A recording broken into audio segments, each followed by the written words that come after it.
नमस्कार मंडळी, रामकृष्ण हरी. कसे आहात?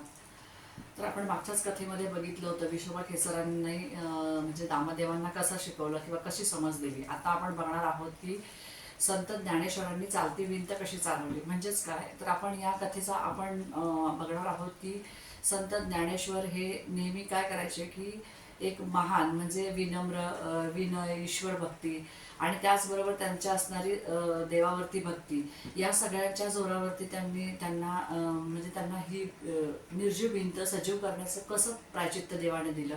चला आता आपण ह्या कथेत जाणून घेऊया. तुम्हाला माहीत आहे का ही कथा काय आहे ते?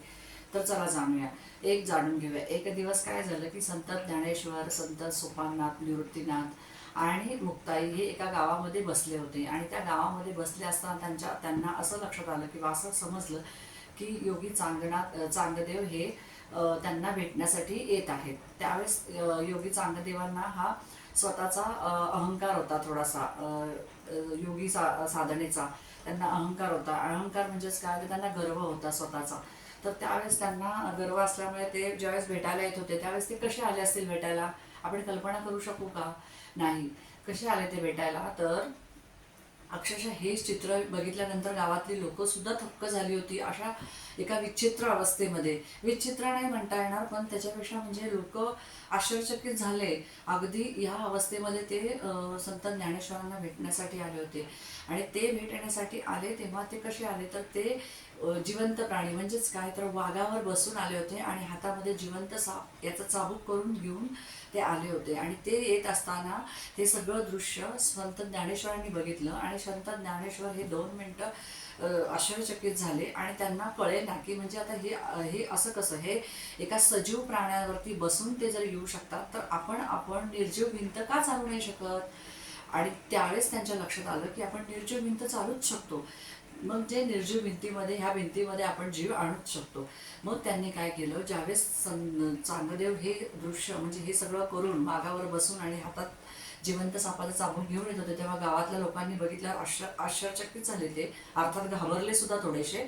पण मग काय झालं, तर संत ज्ञानेश्वर अजिबात घाबरले नाही. ते मनामध्ये फक्त विचार करू लागले तर आपण ही भिंत तर नक्कीच चालवू शकतो. मग अशा वेळेस त्यांनी काय केलं, तिथंच असलेल्या भिंतीवरती हे तिघही बसले. त्या भिंतीला एकच म्हणजे नम्रपणे विनंती केली की या भिंतीमध्ये जर माझी ईश्वर भक्ती जर प्रबळ असेल, माझी ईश्वर भक्ती जर मनापासून मी केलेली भक्ती असेल ईश्वराची, तर ही भिंत नक्कीच चालू लागेल. आणि क्षणाचाही विलंब न होता अक्षरशः भिंत चालू लागली. ऐकल्यानंतर अंगावर काटा येतो की नाही, खरंच भिंत चालू लागली. मग हे तिघही भावंड, सोपाननाथ, निवृत्तीनाथ, ज्ञानेश्वर आणि मुक्ताई, हे तिघही भिंतीवर बसून भिंत चालू लागले. आणि हा सगळा चमत्कार पाहिल्यानंतर, म्हणजे हे सगळं दृश्य पाहिल्यानंतर चांगदेवांचं एकदम म्हणजे एवढ्या अहंकाराने आलेला तो सगळा अहंकार म्हणजे अहंकाराने ते भरलेले होते ना, तेवढा त्यांचा अहंकार हा लयाला गेला, म्हणजे खाली पडला.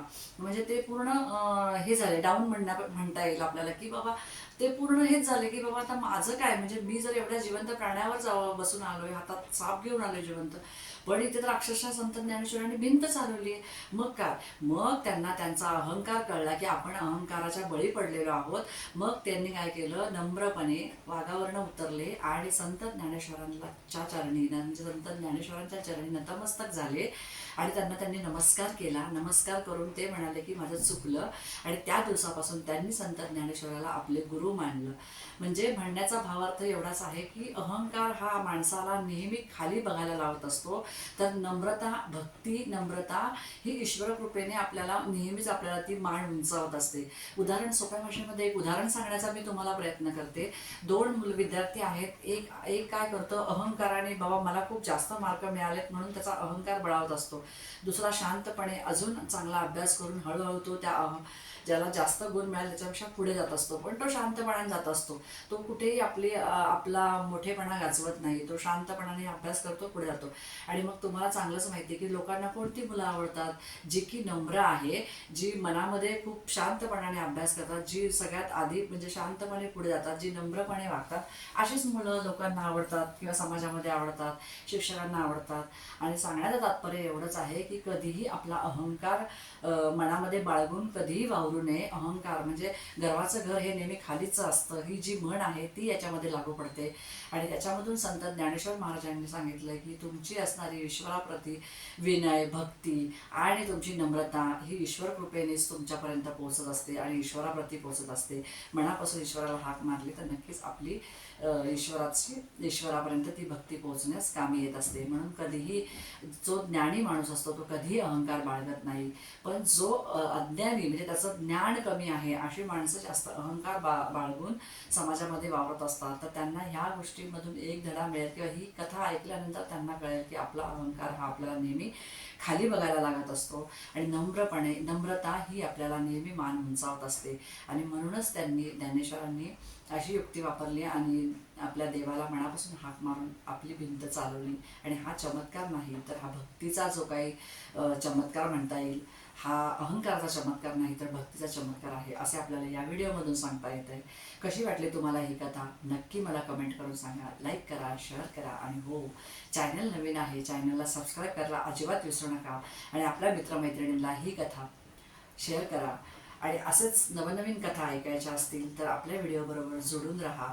भेटू नवीन एका व्हिडिओमध्ये नवीन एका कथेबरोबर. संत ज्ञानेश्वर माऊली नक्की कमेंटमध्ये लिहायला अजिबात विसरू नका.